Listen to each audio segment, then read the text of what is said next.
কৃষিমন্ত্ৰী অতুল বৰাৰ কু অভিসন্ধি ফাদিল বিষাক্ত ধ্বংসকাৰী পাম অইলৰ খেতিৰ বাবে কৃষক ৰাইজক উৎসাহিত কৰিবলৈ গোপনে দি আছে প্ৰশিক্ষণ।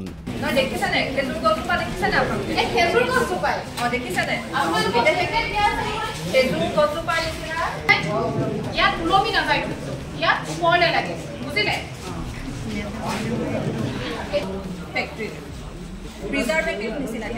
গম পাইছে না প্ৰিজাৰ্ভেটিভ না কইৰা আৰু 5 দিন মান হেতু হইছে প্ৰিজাৰ্ভেটিভ এটা প্ৰিজাৰ্ভেটিভ হিচাপে এই তেল পাম ইউজ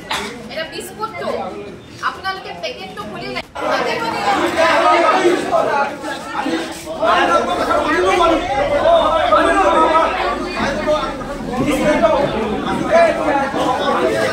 সজাগতাৰ নামত থলুৱা কৃষকক প্ৰৰোচনা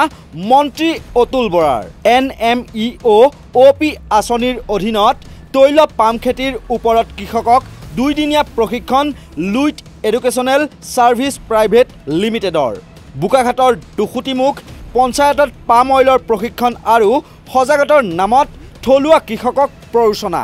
নৈপৰীয়া অঞ্চলৰ কৃষকক অধিক লাভালাভৰ টোপ মন্ত্ৰী অতুল বৰাৰ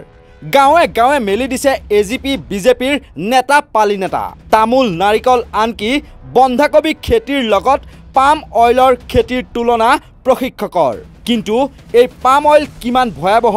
আমি পূৰ্বতে প্ৰস্তুত কৰা এক প্ৰতিবেদন চাই লওঁ আহক। কিয় ভয়ংকৰ বা সৰ্বনাশী এই পাম খেতি মন ৰাখিব এডাল পাম গছকে দৈনিক 200 পৰা 300 লিটাৰ পানীৰ প্ৰয়োজন হয় তেন্তে যদিহে পাম খেতি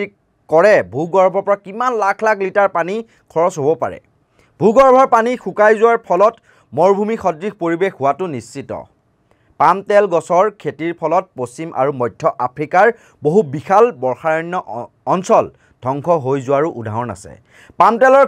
খেতি কৰাৰ ফলত স্থানীয় উদ্ভিদ আৰু জীৱ জন্তুৰ উপযোগী প্ৰাকৃতিক বাসস্থানৰ পৰা বঞ্চিত হোৱাৰ উদাহৰণ আছে এতিয়া আকৌ কাজিৰঙাৰ দাঁতিকাষৰীয়া অঞ্চলতে অৰ্থাৎ বোকাখাটৰ বিভিন্ন অঞ্চলত কৃষিমন্ত্ৰী অতুল বৰাই পাম খেতি কৰিব ওলাইছে ভাবি চাওক যদি এই অঞ্চলসমূহত পাম খেতি হৈ উঠে তেন্তে কাজিৰঙাৰ জৈৱ বৈচিত্ৰ্যৰ প্ৰতি কেনে ভাবুকি কঢ়িয়াই আনিব পাৰে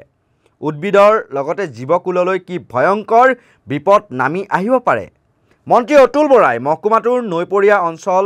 নৈগাঁও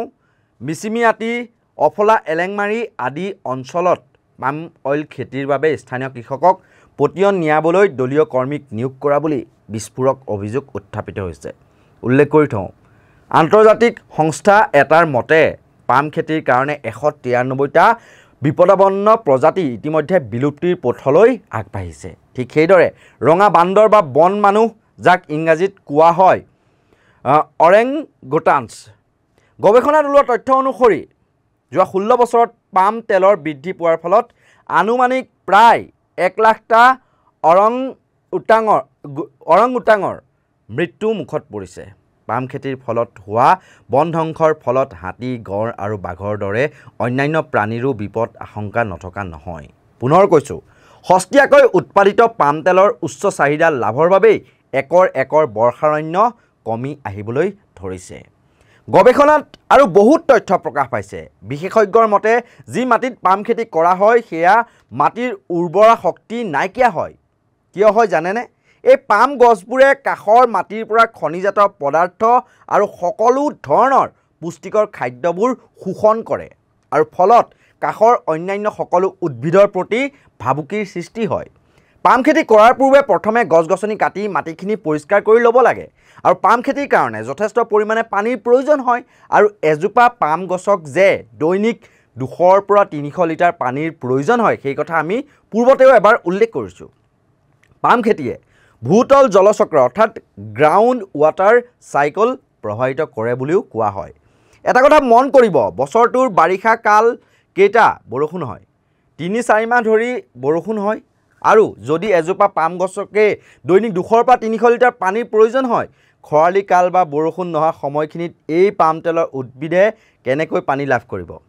প্ৰত্যাহ্বান.inত ডক্টৰ উমাকান্ত শৰ্মাই লিখা এক লিখনিৰ অনুসৰি সঘনাই জলবায়ু পৰিৱৰ্তনৰ কাৰণে উত্তৰ পূৰ্বাঞ্চলৰ জলবায়ু ইতিমধ্যে অনিয়মীয়া হৈছেই বেছিভাগ সময় শুকান হৈ থাকে বছৰত কেৱল 2-3 মাহ বৰষুণ হয় গতিকে বছৰৰ শুকান দিনবোৰত ভূগৰ্ভৰ পৰা পানী উলিয়াই পাম খেতিত প্ৰয়োগ কৰা হয়, যাৰ ফলত ভূগৰ্ভৰ জলপৃষ্ঠৰ ওপৰত প্ৰভাৱ পৰিব বা ক্ৰমান্বয়ে শুকাই গৈ থাকিব ভূগৰ্ভৰ পানী। উল্লেখযোগ্য যে অসমৰ 18খন জিলাত কৰিব এই বিষাক্ত পাম অইলৰ খেতি, অৰ্থাৎ মৰুভূমিৰ দিশলৈ গতি কৰিব পাৰে অসমে। গোলাঘাট জিলাত এই খেতি কৰিব পতঞ্জলীয়ে। মন্ত্ৰী অতুল বৰাৰ গোপন অভিসন্ধিৰ বিৰুদ্ধে প্ৰশিক্ষণস্থলীত গৈ তীব্ৰ প্ৰতিবাদ জীপাল কৃষক শ্ৰমিক সংঘৰ। গাঁৱে গাঁৱে গীত আৰু প্ৰচাৰ পত্ৰৰ দ্বাৰা পাম অইলৰ ক্ষতিৰ বিষয়ে সজাগতা সৃষ্টি জীপালৰ। আৰু কথাটো হ'ল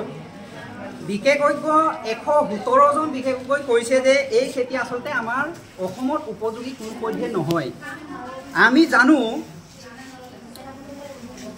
বহুত কথা ক'ব লগা নাই ইয়াত, ৰাইজে এইটো ডিচিশ্যন ল'ব, ৰাইজে কথাটো ভালকৈ চাই ল'ব। আমি লিফলেট দি আছোঁ, পঢ়ি ল'ব। এই বিষয়টোৰ ওপৰত আমি ভালকৈ গৱেষণা কৰিব লাগিব। ইয়াত খেতি কৰাটো কোনো আপত্তি নাই, কিন্তু কথাটো হ'ল আজিৰ পৰা 40 বছৰৰ পিছত বহুত ডাঙৰ ভয়াৱহতা হ'ব, এই কথাটো আমি ভালকৈ জানো। আৰু বিষয়টো হৈছে 18খন জিলাত হ'ব। আমি জীপাল কৃষক শ্ৰমিক সংঘৰ পৰা এটা কথা আজি ক'ব বিচাৰিছোঁ, অসমৰ কোন কোন চুকত, যি চুকতে নহওক আমি এই খেতি কৰিব নিদিওঁ জীপাল কৃষক শ্ৰমিক সংঘই। আপোনালোকে পিছত গম পাব, এতিয়া নাপাব। বহুত ধৰণে আচলতে বহুত জেগাত এই খেতি ইতিমধ্যে ধ্বংস কৰা হৈছে, কাটি পেলোৱা হৈছে। দুচুটিমুখ পঞ্চায়তত আহিলোঁ। দুচুটিমুখ পঞ্চায়তত যি পাম অইল খেতিক লৈ পেলাই দুদিনীয়া প্ৰশিক্ষণ শিবিৰ পাতিছে। একচুৱেলি আমি আজি ইয়াত আহি দেখিলোঁ যে যিখিনি AGPৰ কৰ্মকৰ্তা, তেওঁলোকে বেচিকেলি আচলতে সেই বিষয়টোৰ ওপৰত গুৰুত্ব দিয়া আমি দেখিবলৈ পাইছোঁ। আমাৰ যিমানখিনি জীপাল কৃষক শ্ৰমিক সংঘৰ বিষয়ববীয়া আমি আহি ইয়াত উপস্থিত হৈছোঁ, আমি প্ৰশ্ন কৰিছোঁ বিভিন্ন ধৰণে তেওঁলোকক। এই পাম অইল খেতি আচলতে বহুত জেগাত কাটি তহিলং কৰি কাটি পেলাব লগা হৈছে। মানুহৰ কাৰণে, জীৱ জন্তুৰ কাৰণে যিমানখিনি ইয়াত আচলতে এই পাম অইল খেতিয়ে মানুহৰ ওপৰত আচলতে বহুত ধৰণে বেমাৰ আজাৰৰ সৃষ্টি কৰাৰো আমি কথা গম পাওঁ। আৰু বিশেষকৈ আচলতে আমাৰ যাদৱ পায়েং অৰণ্য মানৱ যাদৱ পায়েং ডাঙৰীয়াও কৈছে যে এই খেতি আচলতে উপযোগী নহয় আমাৰ কাৰণে। আৰু তেওঁলোকে বিভিন্ন ধৰণে আভুৱা বাঢ়ি পেলাই আচলতে ইয়াতে এই আলোচনা পৰ্যায় কৰিছে, কিন্তু সেই বিষয়টো আমি কেতিয়াও মানি ল'ব পৰা নাই আৰু মানি নলওঁ। তেওঁলোকে কৈছে গোলাঘাট অসমত 18খন জিলাত এই খেতি হ'ব, কিন্তু আমি জীপাল কৃষক শ্ৰমিক সংঘই কৈছোঁ যে 18খন জিলাত যিকোনো চুকত এই খেতি আমি কৰিব নিদিওঁ। জীপাল কৃষক শ্ৰমিক সংঘই য'ত এই খেতি আৰম্ভ কৰিব তাতে আচলতে আমি জীপাল কৃষক শ্ৰমিক সংঘই আচলতে আন্দোলন প্ৰতিবাদ কৰিবলৈ আমি বাধ্য হ'ম। অসমৰ জলস্তৰ পৰিৱেশ তন্ত্ৰক কেৱল শকত ধনৰ লালসাত বনিয়া গোষ্ঠীক চমজাই দি অসমত কৃষি মন্ত্ৰী অতুল বৰাই পাম অইলৰ খেতি কৰিলে কৃষি মন্ত্ৰীগৰাকী জীপালৰ তীব্ৰ প্ৰতিৰোধৰ সংগ্ৰামৰ সন্মুখীন হ'ব বুলি দাবী জীপাল কৃষক শ্ৰমিক সংঘৰ। বোকাখাটৰ পৰা উত্তম শৰ্মাৰ প্ৰতিবেদন, নৰ্থ ইষ্ট নাও।